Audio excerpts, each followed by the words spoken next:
Kemudian yang kedua, juga tetap memberikan telah kritis, khususnya mendorong sektor pendapatan daerah yang harus terus ditingkatkan. Dan hari ini saya sampaikan, saya mencoba untuk menegosiasikan dengan pemerintah pusat melalui Menteri Keuangan.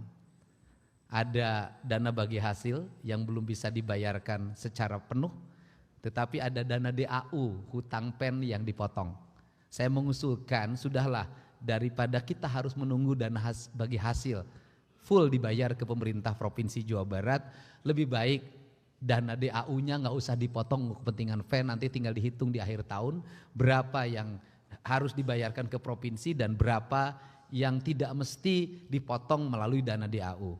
Karena apa? Karena kita memerlukan biaya fiskal yang berkecukupan untuk melakukan langkah-langkah terobosan dan penyelesaian berbagai problem.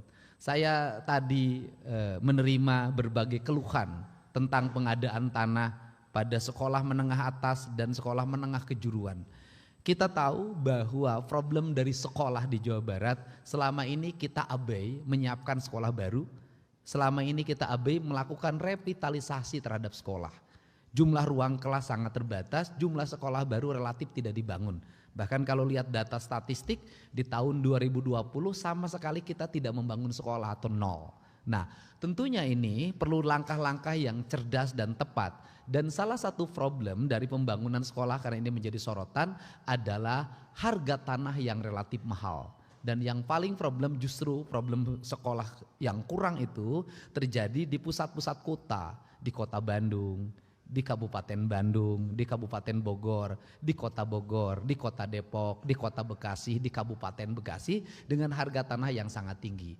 Maka izinkan nanti barangkali komisi yang membidanginya untuk berkomunikasi dengan pemerintah kabupaten kota, CQ Dinas Pendidikan.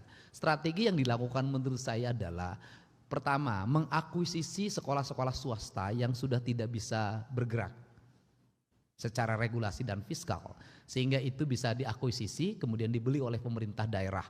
Yang kedua adalah menggabungkan antara sekolah SMP dan SMA dalam satu bangunan. Jadi SMP dan SMA digabung dalam satu bangunan dalam sebuah wilayah seperti di Depok misalnya, di Kota Bekasi, karena itu akan mengefisienkan pembiayaan pengadaan tanah. Karena problem pengadaan tanah itu sangat urgent dan memiliki biaya yang sangat tinggi.